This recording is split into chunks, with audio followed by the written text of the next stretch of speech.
Bila ustazah kata peranan ibu bapa sebagai pemimpin, kalau kita nak anak kita cakap lembut dengan kita, kita dulu kena cakap lembut dengan anak-anak. Sama juga dengan ibu-ibu. Ibu-ibu yang paling banyak bercakap dengan anak-anak. Betul ke tak ibu-ibu?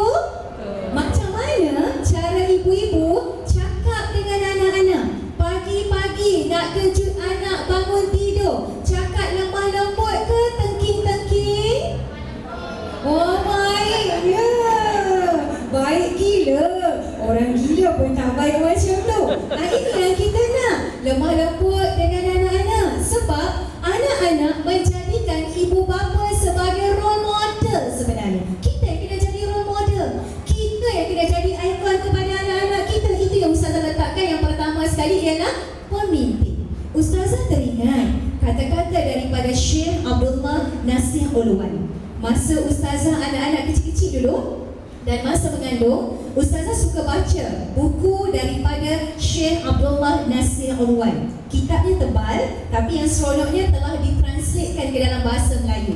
Kitabnya Tarbiyatul Aulad fil Islam, mendidik anak-anak di dalam Islam. Apa kata Syekh Abdullah Nasir Ulwan? Anak-anak yang melihat ibu bapanya kasar mengasari antara satu sama lain, mana mungkin ibu bapa dapat mendidik anak-anaknya untuk menjadi anak-anak yang hormat ibu bapa dan hormat orang lain. Apa maksudnya?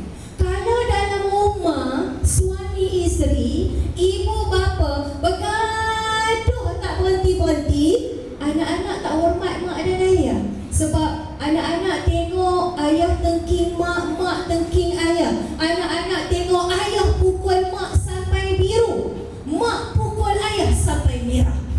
Lepas tu mak dengan ayah tengah bergaduh, anak tengok, kucing pun tengok, mak ayah boleh marah dekat kucing. Apa tengok-tengok? Ada hutang ke? Macam mana anak-anak hormat? Sebab pemimpin kena tunjuk contoh yang baik. Pemimpin jiwanya kena penuh dengan kasih sayang. Kalau boleh dijadikan contoh lah, Ustazah teringat kepada ibu Ustazah.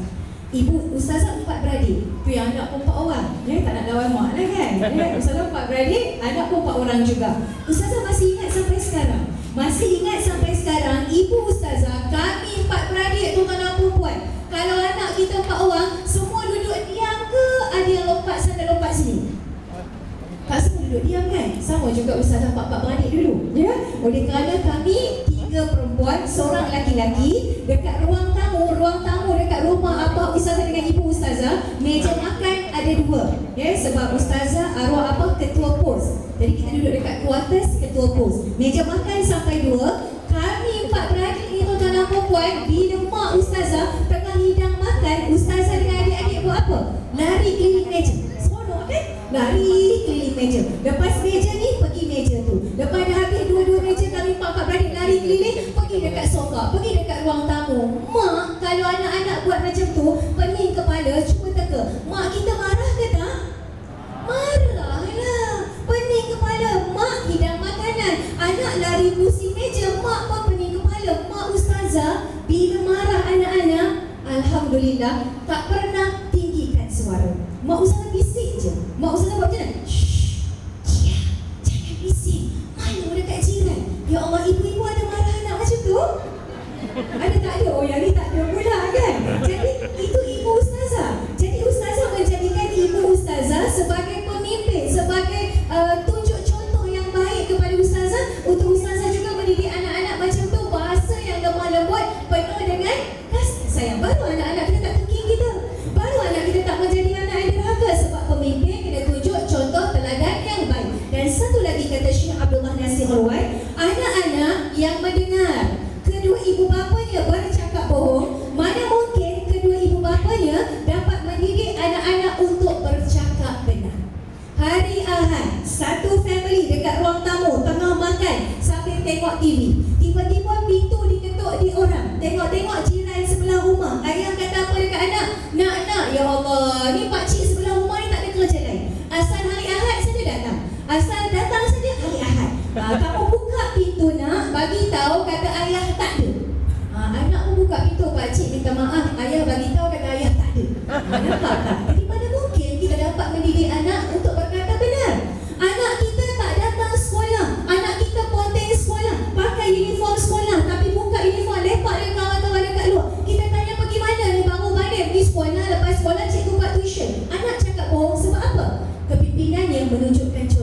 tidak baik. Jadi P yang pertama, ibu bapa sebagai pemimpin berdoa kepada Allah Subhanahu Wa Taala supaya kita sebagai ibu bapa dapat menjadi contoh yang terbaik kepada anak-anak. Itu P yang pertama, pemimpin. Okey, pemimpin.